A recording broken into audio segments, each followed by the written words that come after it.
across West Virginia to be able to put something in that was quite compelling.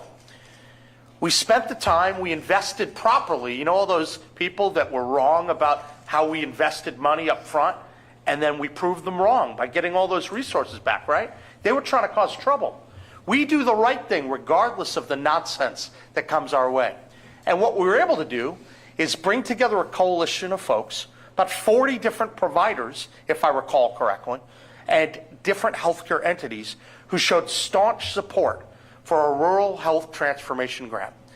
I had a lot of conversations with HHS, with the Secretary, with Dr. Oz, and let me tell you, they're excited about the transformative opportunity for West Virginia. I would actually tell you that these are topics we've been talking about for some time, and it's thrilling, because this is one of those opportunities that they don't come along very, very often, and you have a chance to really help move your state in the right direction. So I'm grateful you're all here today, and your presence speaks volumes about your commitment to improving the health of West Virginians. Every day, you're on the front lines. You're caring for our families, our neighbors, and those in difficult situations. Eric Brooks, good man, thank you. Often under very difficult circumstances and with limited resources. I think the people in this room, they know better than most the challenges facing rural healthcare, right? You see the long travel times for patients to endure to reach care. I can tell you the many years I've been traveling around the state, people talk about the transportation challenges in West Virginia. That's something I've heard for a long time. Heard it in the context of all of the work we did to fight the opioid menace and the really good results we had when we created the West Virginia First Foundation. I'm hearing about it now. You hear about the strain of workforce shortages, shortages of nurses, shortages of doctors, shortages of lab techs, of pharmacists. I think all of us know the urgency of investing to get more people into these fields to ultimately take care of our citizens who are in need, and that matters. So I think all of us are here today because we share a common mission and know that we cannot afford to delay the future of rural health transformation in West Virginia. Do you agree?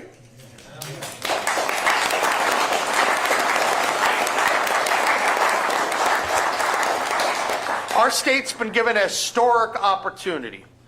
Now, I think it's outrageous that here we are at the end of session and something that should have happened in the first week hasn't occurred yet. Terrible on every level. We may very well pay a price for the delay. Let me be clear. We may pay a price financially for what's already happened. That's outrageous in every way. And I want everyone in the public to know that. Now, I do understand, I've learned right before I came in, that the House Finance Committee is scheduled to move this tomorrow. I'm hopeful that they will, because we have to mitigate the damage from the delay. And we have to make sure we're moving very, very fast. And I'm hopeful that that will occur, because this is the opportunity to create the virtuous circle that I talk about. We want to improve rural healthcare outcomes.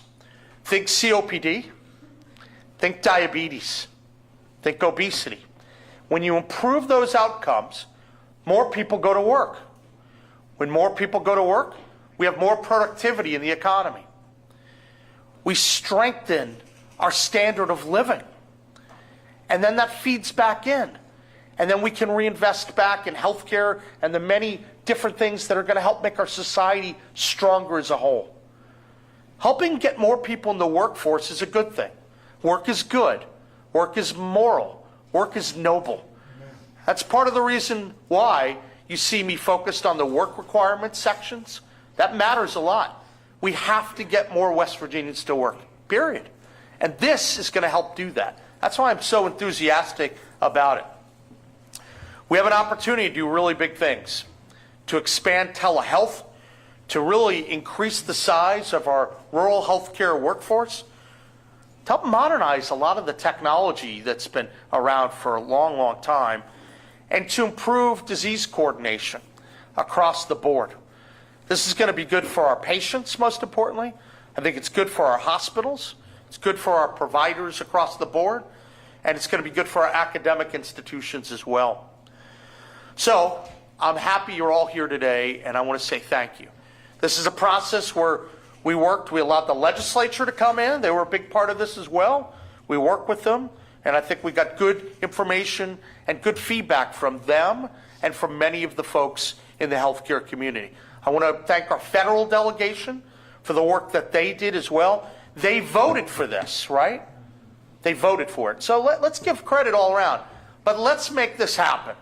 And I'm going to ask every West Virginian, let's help push this across the finish line. Yes, it's encouraging. It's coming up tomorrow. But let's finish the job. Let's make it happen. And let's make sure we can get to work. I know that right now we're proceeding cautiously. We're working to bring people on board the team. But when you're using existing general revenue, you have to proceed cautiously, right? To make sure that you're not committing too much money that you don't have. So that's what we're working on right now.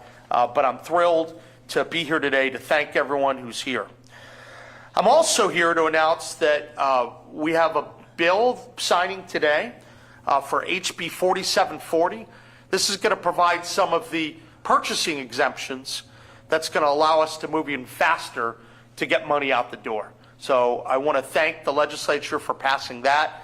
I know that there's some other legislation that's coming as well in terms of the presidential fitness test and a few other items to get people healthier.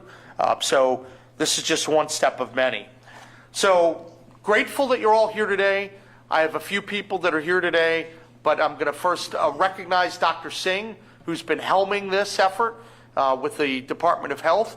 And then I'm also going to turn it over to our wonderful new head of the Rural Health Transformation, Carrie Jeffries. So, Carrie, I'm going to give you a chance to speak.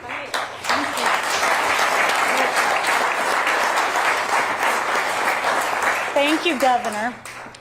And thank you, Secretary Singh. Thank you to everyone who is here today, including our state's leaders and healthcare professionals. I'm honored to join the effort and grateful for the partnership across the state of West Virginia who work and care for our communities every day.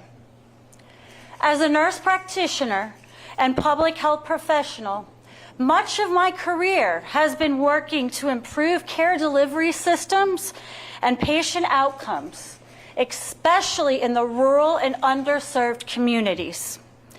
I've seen firsthand the challenges that our patients and providers face when care is limited. I've worked with patients who have to travel hours just to get a specialist. They then undoubtedly have their care delay because they can't find transportation. They struggle to manage those chronic conditions that the governor mentioned because they don't have consistent access to providers. I've also seen the challenges that rural clinics face when they're trying to serve their communities without the same technology, infrastructure, or workforce resources that our peers in the larger health systems often take for granted. In many rural areas, providers are doing extraordinary things with limited tools.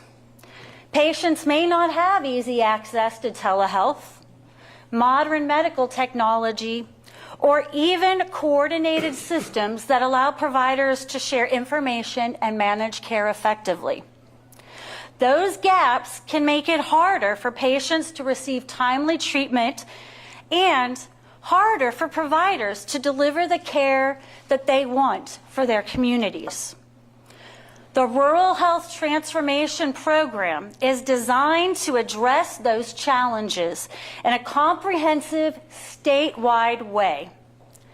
This $199 million federal investment will expand telehealth so patients can connect with specialists without leaving their communities. It will help recruit and retain talented professionals modernize the healthcare technology, and strengthen our coordination for chronic disease care and behavioral health. Most importantly, it will help ensure that someone living in those hollers in rural West Virginia has the same opportunity for quality care as someone living in the larger city. This is a once-in-a-generation opportunity to strengthen rural health care across West Virginia, and the Rural Health Transformation Program, the Secretary, and the Governor, we all stand ready to improve the health outcomes for the people in the state of West Virginia. Thank you, Governor. Well, thank you.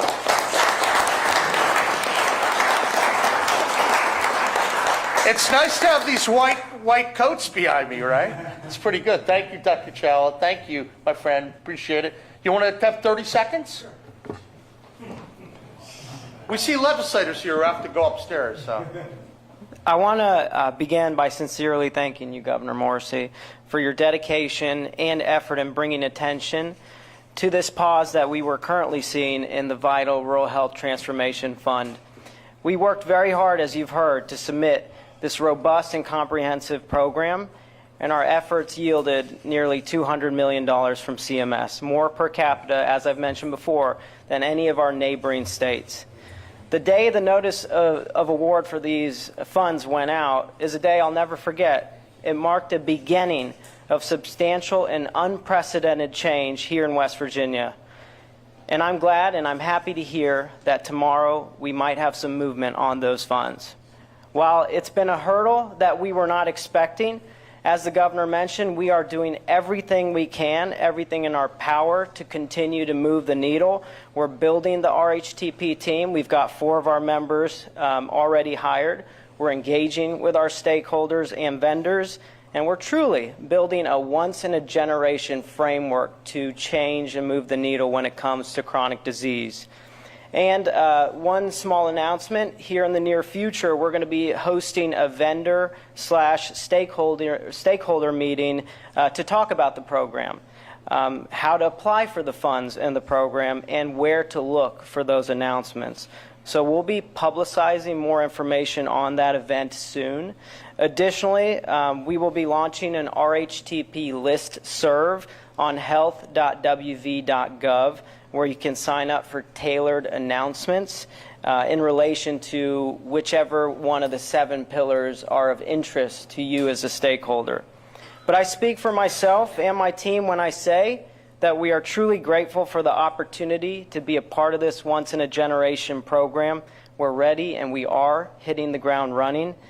The second these funds hit the bank account, so we can start to use and enact that change. So again, thank you, Governor. Thank you, Dr. Jeffries. Thank you, Dr. McDaniel. Thank you, Dr. Challa.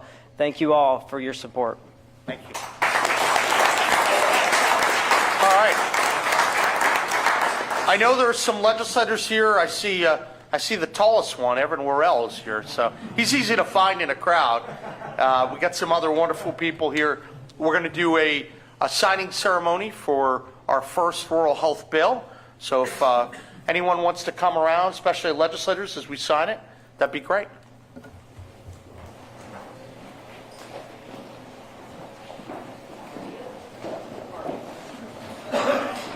See you, sir. Thank you. Good to see you. And we have Captain Mark here, our agriculture commissioner. Yeah, nice to see you. Ms. Phillips. All right. Once you gather around, you want to turn around that way. Camera's over there. So everyone look over there to the adorning media. Brad's paying attention to. All right, ready? Thank you to the legislature for passing this. Very good.